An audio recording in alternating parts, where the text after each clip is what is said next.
Papa, when will be the long table be set? I don't know yet.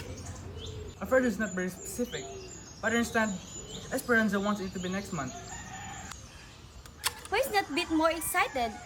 I wonder. He is over 30, is he not? And still a bachelor. Esperanza must be tired waiting.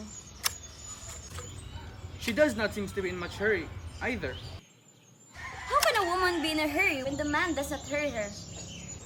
Papa, do you still remember how much in love he was? In love? With whom? With Esperanza, of course. He has not had another affair that I know of. What I mean is at the beginning, he was enthusiastic, flowers, serenades, notes, and things like that. I suppose long engaged are like that. Warm now, cold tomorrow, but I think they're often cold and warm. The very fact that engagement are allowed to prolong itself argues a certain palladicity or temperament or affection on the part of either or both. A last spurt of hot blood, a little mental relaxation now and then is beneficial. Besides, a judge's goodwill, you know, is worth arising a young lawyer's trouble.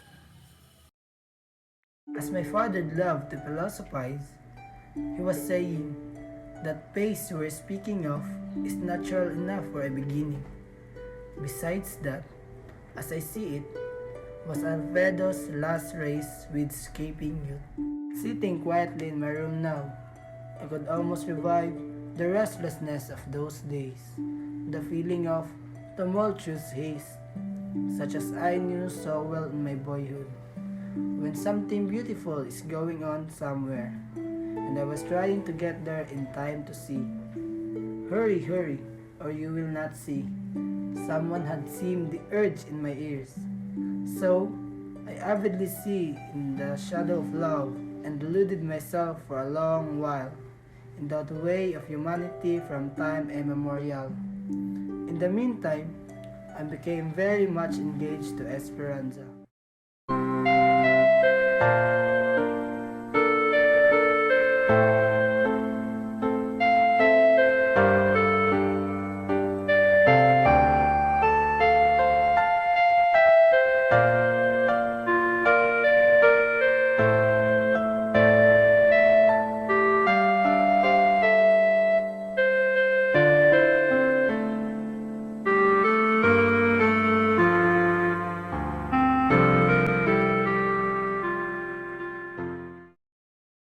'Amusedly diagnosed his blood as cool and thin. Tall and slender, he moved with an indolent ease that verged on grace. Under straight recalcitrant hair, a thin face with a satisfying breadth of forehead, slow, dreamer's eyes, and astonishing freshness of lips. Indeed, Alfredo Salazar's appearance betokened little of exuberant masculinity.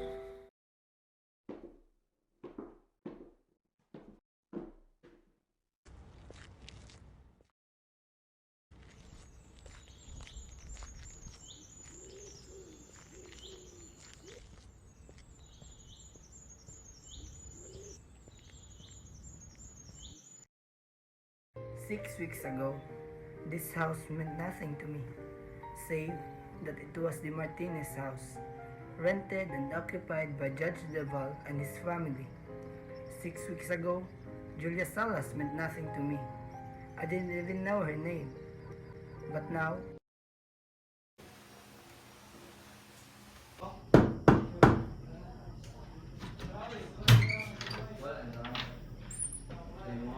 good evening, Miss Deval.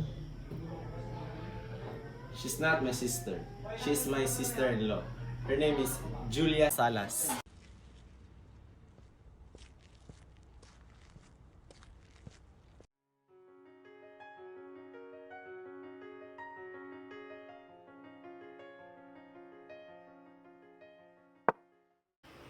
A man named Manala, but I keep calling him Manalo. So after 10 times or so, he rose up from his feet and said, "Pardon me, my name is Manala." Manala? You know, I never forgave him.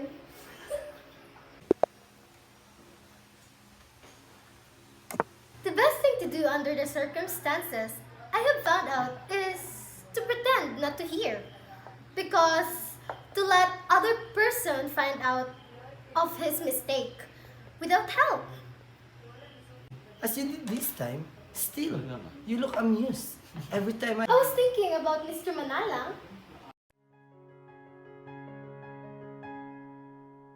Do you know how to play chess? Yes, of course. I'm pro at this game. Oh, I see. Let's go outside. Let's take some fresh air. Come on.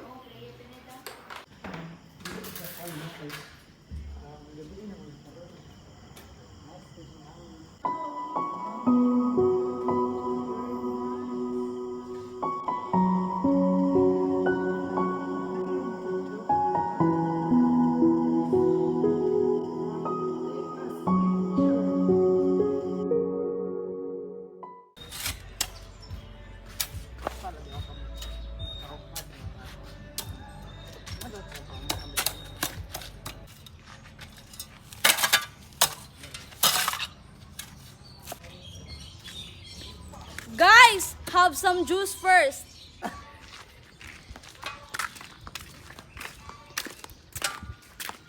Thank you, thank you.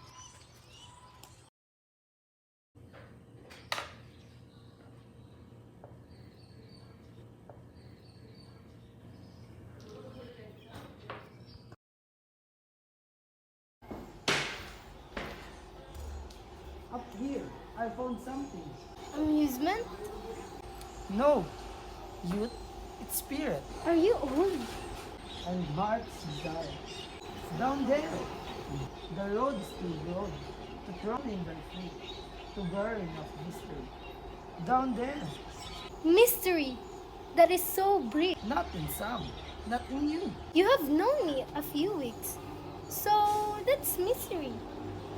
I could study you all my life and still not find it. So long?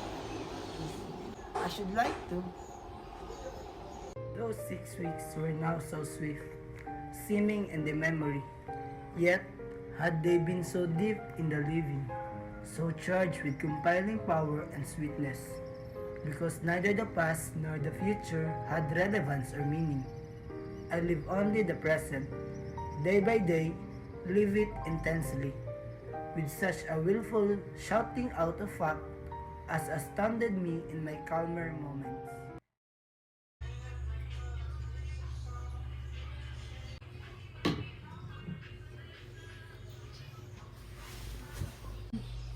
Did you went straight home after the mass?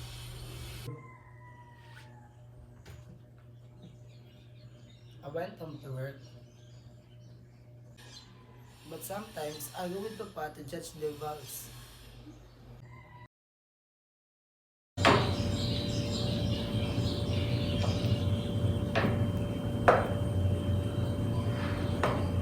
Judge, I would like to invite you into our farm to spend our Sunday there together with our family.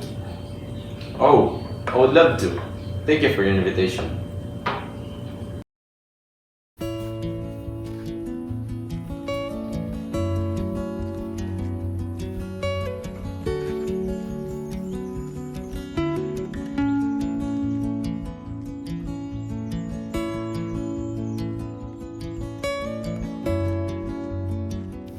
I like your farm.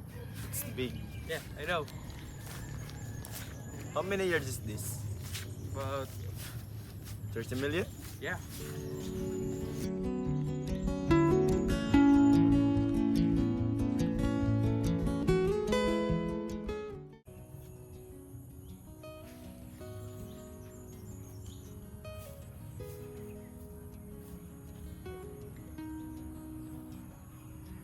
I hope you're enjoying this. Very much. It looks like home to me. Except that we don't have much lovely trees. The afternoon has seemed very short, hasn't it? This may be the last time we can visit. The last? Why? I am going home. When? Tomorrow. I received a letter from my mother and father yesterday. They want me to spend Holy Week with them. Can I come to say goodbye? Oh, you don't need to. No, but I want to. There is no time. Home seems so far from here. It is almost another life. I know. This is elsewhere. And yet, it's strange enough. I cannot get rid of the old things. Old things? Oh, old things. Mistake, encumbrances, old baggage. Goodbye.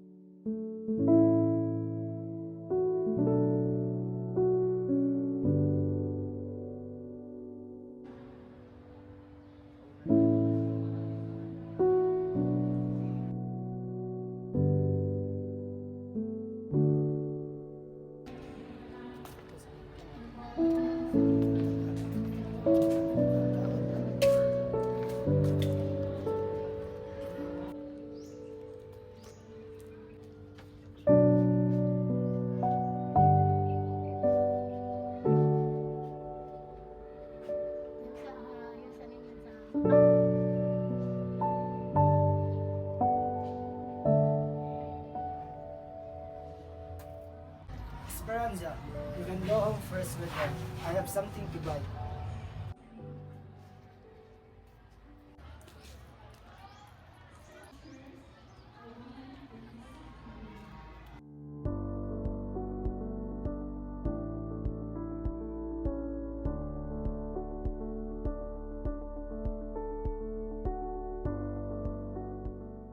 Sorry. Oh, good afternoon.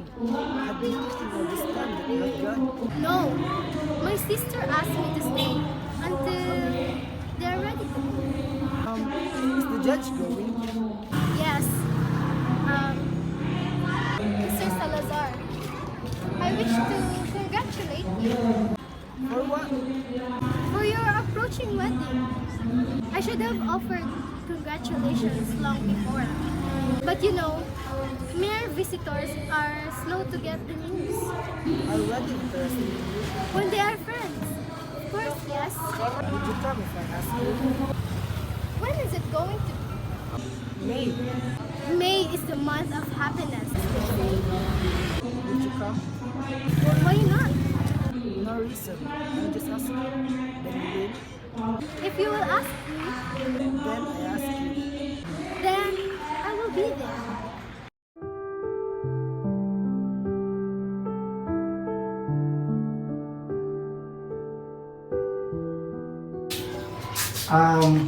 Julia, did you ever have to choose between something you wanted to do and something you had to do?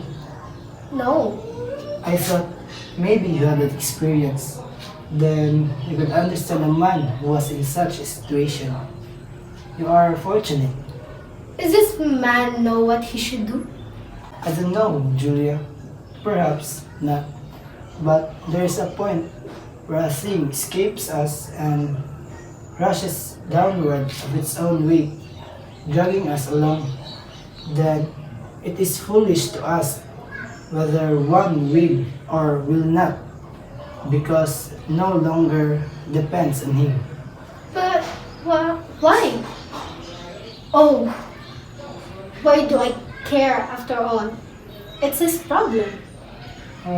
Doesn't it interest you? Why must it?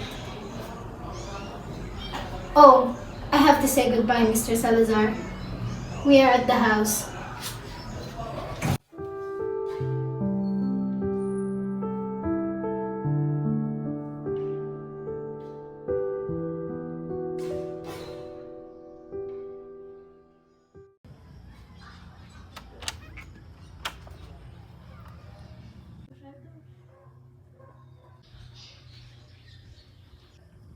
Have you heard about Calixta, our note carrier, being with a man? Well, what about her? She's not married to him.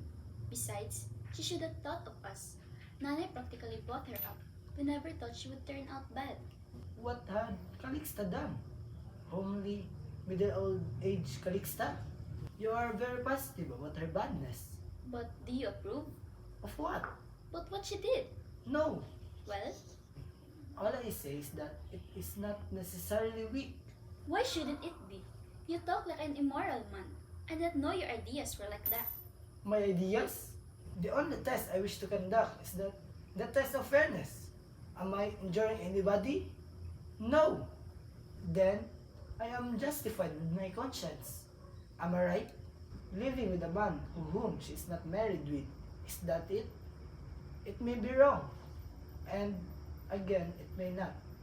She has injured us. She was ungrateful. The trouble with you, Esperanza, is that you Why are... did you get angry? I don't understand you at all. But I think I know why you have been indifferent to me lately. I'm not blind or deaf, Alfredo. I see and hear what perhaps some are trying to keep from me. Why did you speak out frankly before it's too late? You did not think of me and of what people will say. Yes, one would like to be fair to oneself first, but it is too easy. One does What not do you dare- mean? Whatever my shortcomings, and no doubt there are many in your eyes, I never gone out of my way, of my place, to find a man. Esperanza, if you suppose Do you mean you want to take back your word? If you're tired of, why just tell me you're tired of me?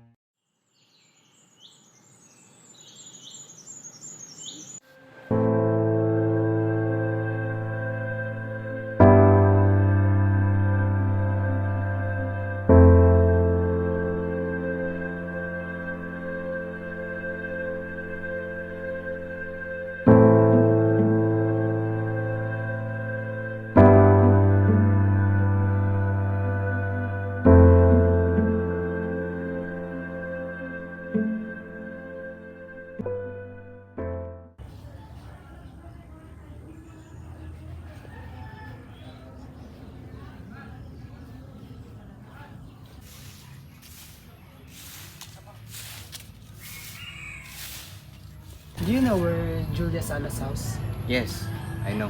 Let me guide you.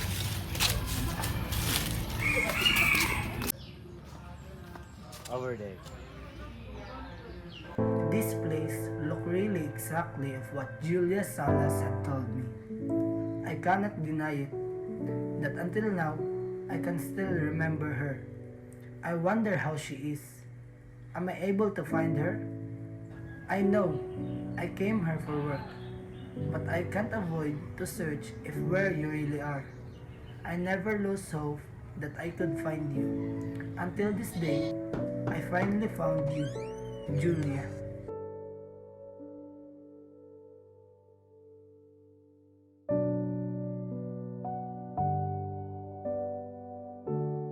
She had not changed much. A little slender, not so eagerly alive. Yet something had gone. I miss it.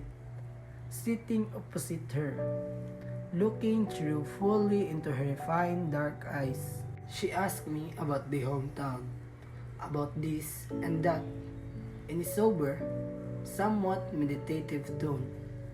I could not take my eyes from her face. What had she lost? Or was the loss me? I felt an impersonal curiosity creeping into my gaze. The girl must have noticed, for her cheek darkened in a blush.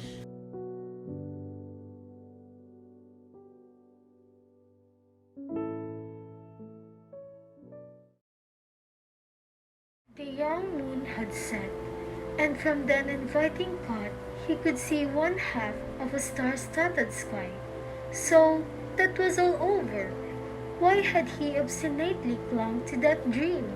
So, all these years since when he had been seeing the light of dead stars, long extinguished yet seemingly still in their appointed places in the heaven.